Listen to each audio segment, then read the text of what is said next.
All right, stress and coping week 1, or week 4 actually, but the first week of stress and coping. All right, so stress in general. Many of you are going to find that tests, public speaking, so forth are going to be stressful. Pause for a second and think what is specifically stressful to you, and then think about what are your go-to coping methods. And I'm sure we have some healthy and some not, some mix of those. So we all have a general sense of what stresses us, and we all have a general sense of stress itself.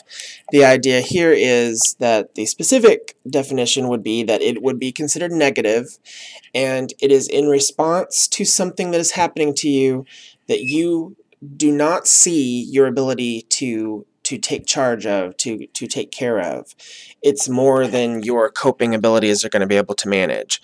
So when that happens, then you feel stressed. Different people feel different levels of stress. So one situation we could never say had the same amount of stress for everybody. So it's less about the actual stress level, the actual stress that it's putting on you, and it's more about how are you adapting to or seeing that stress? How is it impacting you? What are your perceptions of it? And a lot of that discussion will come more next week in the more coping part of the discussion. From a health psychology perspective, persistent and chronic stress and how that influences vulnerability to disease and disorder is one of the main research areas, one of the main concerns. And just a note here that everything is run through the biopsychosocial approach. Keep that in the back of your mind, even though that was in Chapter 1, it kind of influences every chapter that we're going to continue through. But the more persistent and chronic the stress is, the stress you can't get away from, the stress that keeps you trapped under it over and over and over, that's what's going to eventually break things down, at least for most people, and cause more vulnerability. And that's where one area they would attempt to address and try to head some of that off. So your book has plenty of sources of stress, and I've talked about others in other classes before. In general, I mean, events stress us, different situations, different people, so on and so forth.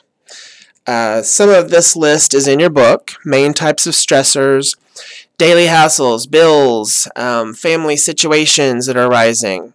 Social cultural stress, like acculturation is mentioned in your book. How much do you, once you've immigrated to a country, how much do you become part of that culture? And is it good or bad for you?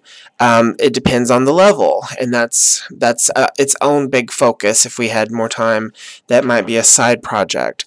But social cultural stress certainly exists. If people that have experienced racism, people that live in poverty. Conflict, whether it's within yourself about should I take this job, should I have this fight, this verbal discussion with this other person. Change, life readjustments. There's a section in your book, and it's near the front in the stressor section. It's the college undergraduate stress scale. It's an example of a variety of those types of social readjustment ratings. Talking about different changes in people's lives and things that happen to them cause stress, obviously. So having a death of a close family member would get a very high score.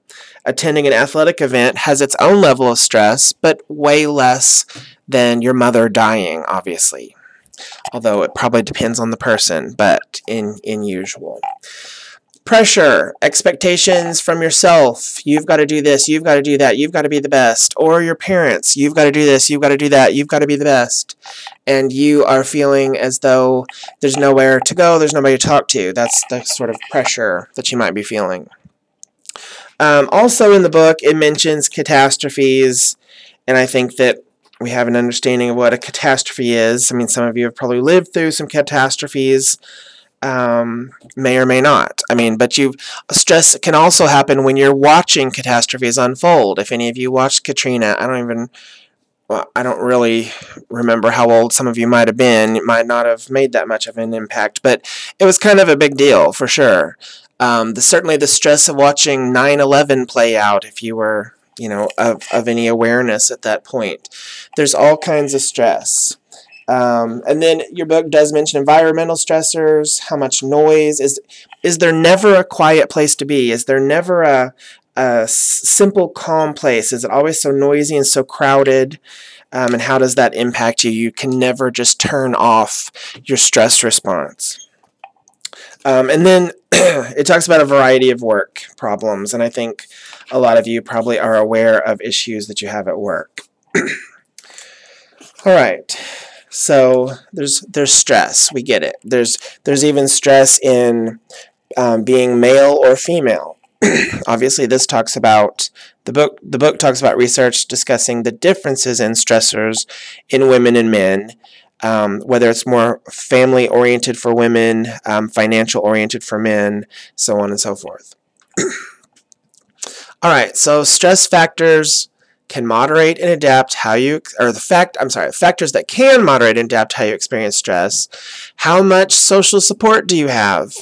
Are you generally a positive person? Your attitude. Are you generally the type of person that takes care of business? You're conscientious. Or you're just kind of everywhere and you never know what's going on.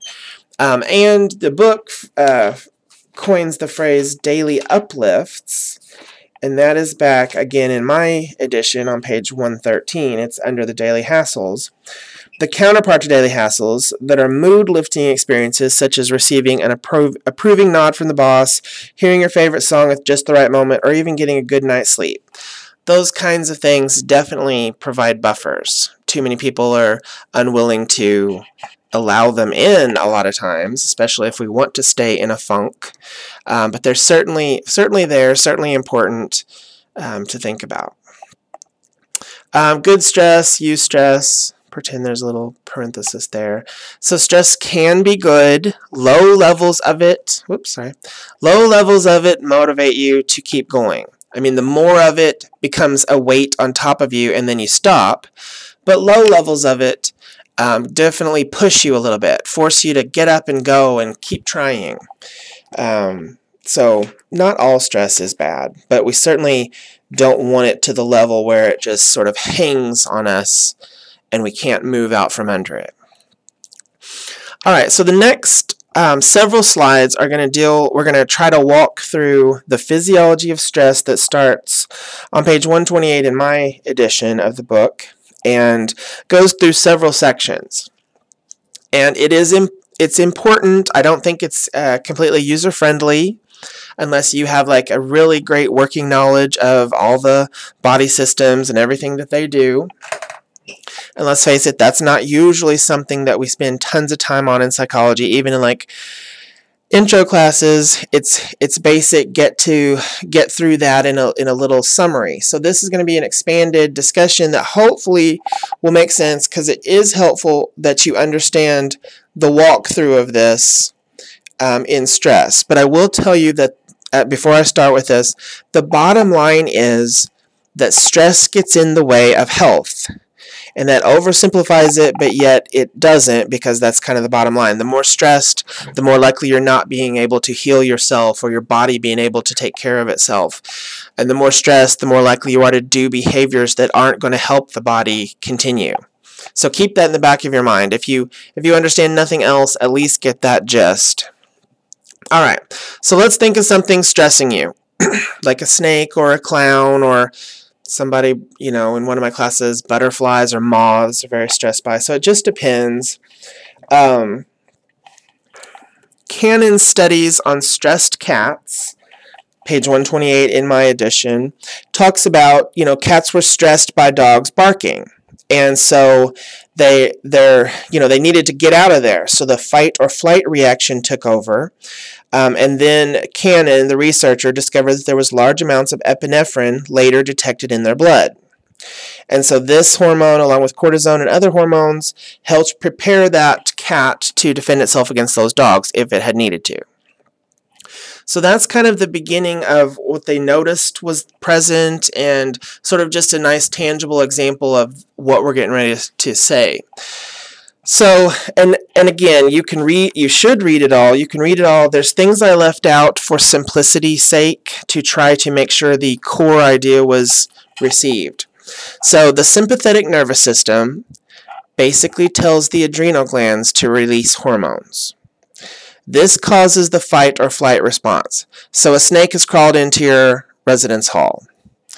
The sympathetic nervous system says, adrenal glands release hormones, giving the fight or flight response, which causes your body to do certain things such as pump up the heart rate, shut down systems that you're not going to need right now. You're not going to need to worry about digestion. Your pupils are dilated. Your blood and energy are sent to your muscles to get you going, get you moving. So then the hypothalamus, a region in the brain that interacts with other regions. That's why it has this job, because it does a lot of coordination with other regions. It coordinates the endocrine system activity that develops the stress response. So again, the clown or the snake has stressed you, and the hypothalamus says pituitary gland secrete ACTH. And again, you can look up these in your book, but adrenocorticotropic hormone, ACTH, and this will be secreted and absorbed by part of the adrenal glands.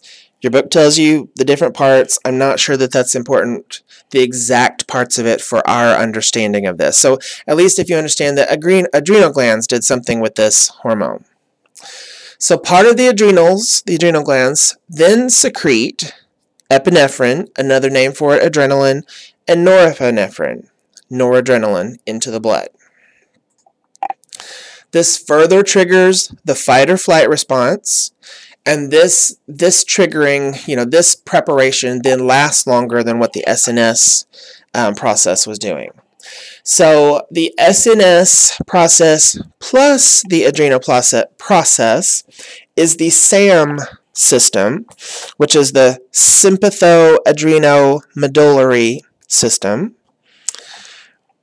And the hypothalamus plus pituitary plus adrenal equals the HPA system. So hypothalamic pituitary adrenocortical system. So the two little systems within this process, even though they have acronyms and long names, stick with me. So the HPA works to return the body to homeostasis or balance after the threat is passed. So the SAM system bumped up the body, got the heart rate flowing, got everything prepared to fight off this dog or the snake or this whatever. And now the HPA needs to come along and calm it all back down after you realize your threat has passed. So this is done by a process. It's done by getting messages from the central nervous system by way of the hypothalamus that itself secretes CRH, which is corticotropin-releasing hormone, as long as you understand CRH, that tells the pituitary to secrete ACTH, which tells the adrenal glands to secrete corticosteroids. And one in particular is cortisol. Levels of cortisol in the blood and saliva are very regularly used as measures of stress level. So I'm just pointing that out to you in the middle. So this is like a big chain reaction. CNS tells hypothalamus, tells so it secretes CRH to tell the pituitary to secrete something, to tell the adrenals to secrete something that's going to help with healing and stabilization. So cortisol help with healing and stabilization. This is basically telling everybody in the body that is involved to stop the secretion of further CRH and ACTH. This cortisol also raises glucose levels in the blood to not necessarily be taken up by most of the body, but to still be taken up by the brain. Because when threatened, during this fight or flight response, the brain needed the energy, the glucose, the extra energy from the cortisol. However, too much of it can impair, can cause blood pressure to rise, keep healing from happening, cause psychological concerns. And the longer and longer you're under a stress, it can cause more and more cortisol secretions, which can further lead to more blood pressure rising, things aren't healing, and more depression, other psychological concerns. So, all of this is kind of leading us to another discussion, or a related discussion, of how these physical, biological events lead or are connected to psychological, cognitive mind events. So, giving us examples of connections between mind and body, which were begun back when Solomon put forth the psychoneuroimmunology, PNI research.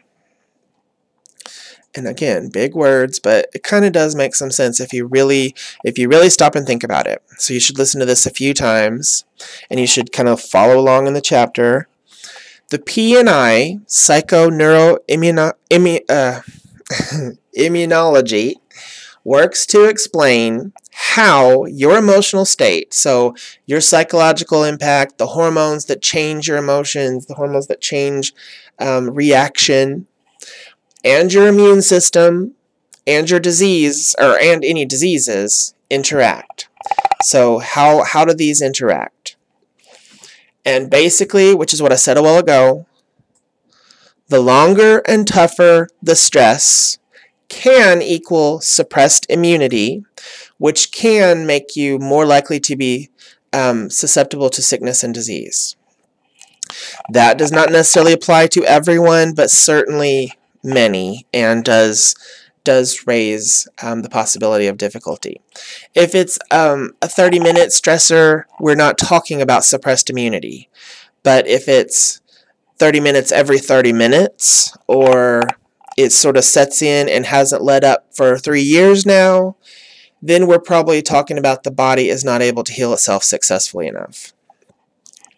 All right, so examples.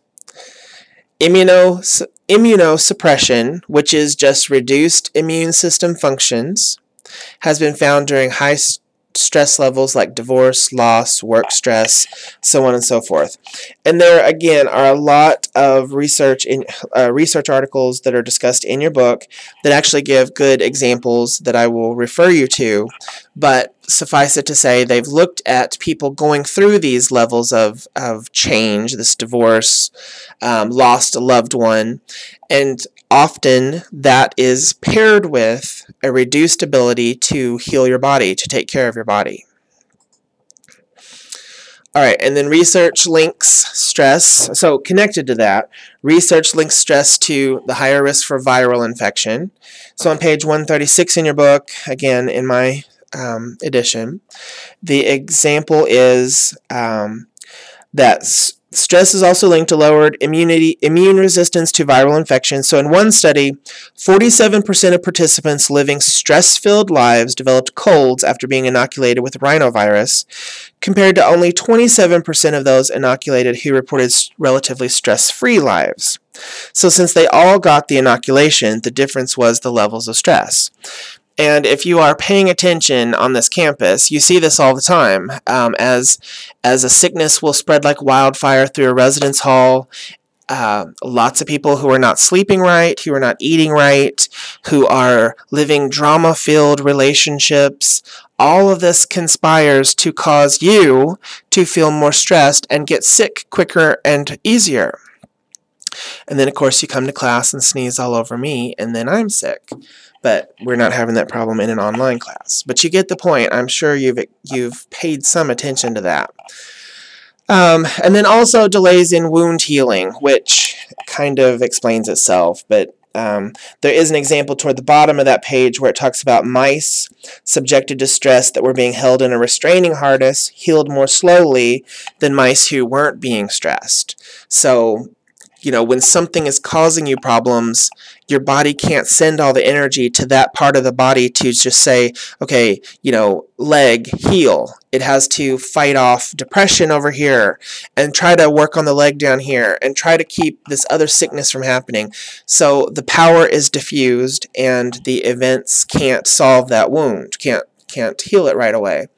But if those other stressors are not happening, all that energy can be devoted to healing that part of the body. So think of it in simpler terms like that, if nothing else. 2 hypotheses for how stress influences, I think they're fairly well named. So the direct effect and the indirect effect hypotheses.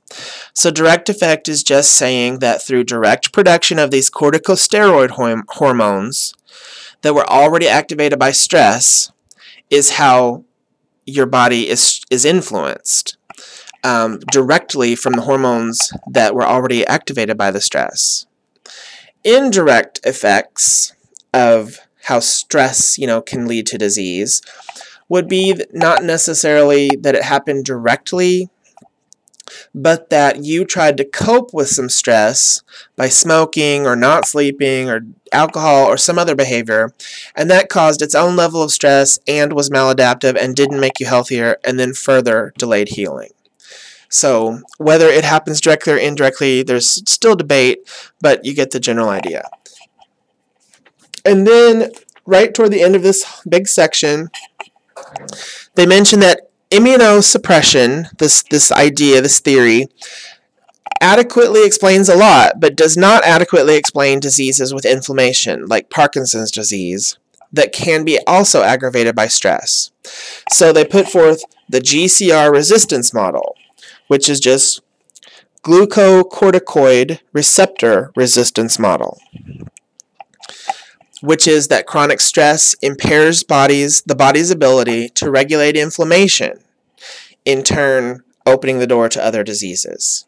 So it didn't necessarily cause the inflammation to slow down or be caused, but it helped keep the body from fully regulating the levels of inflammation. And so while you were having difficulty regulating that left the door open for other difficulties to not heal or other sicknesses to come in. All right. So then toward the end of that chapter, there's a section on other major models of stress and illness, and it has some smaller approaches to it. So I would like you to read them and have a working understanding of at least one other model. So all of that I just said, the physiology part, is kind of its own big model, although technically we'd say that the immunosuppression and the GCR are 2 individual models within it. But I would say have a working knowledge of that whole package, and then also add at least one other of these to try to have some knowledge of one other major model. And that will help your knowledge for down the road for when we talk about our midterm. And we will wrap up for now, and I'll talk to you again soon.